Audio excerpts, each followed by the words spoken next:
tusaba Katonda kubanga okuzuukira kwa Yesu kwe kutuleetera essuubi ery'okuzuukira naffe. Buno obulamu si enkomerero, okufiirwa n'ebizibu si enkomerero. N'olwekyo nsaba mubeere n'essuubi eddamu eri mu Kristo Yesu, kubanga entaana senga yamusiba tetwandibadde n'ekyamaanyi kyonna kyakumwogerako, naye yavaamu eryo essuubi lyaffe.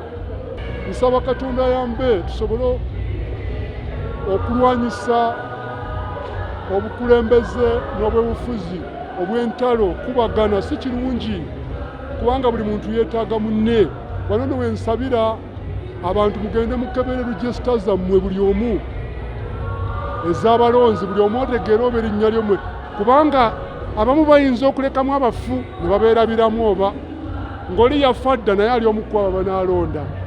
Nsaba w'osangamu omuntu yafa nga Mukama yamuyita olipootinga ogaye nti ono yafa dda, kiryoke tubeere n'okulonda okuli free and fair. Download the app on App Store or Google Play Store now. Vision Digital Experience, the future of media.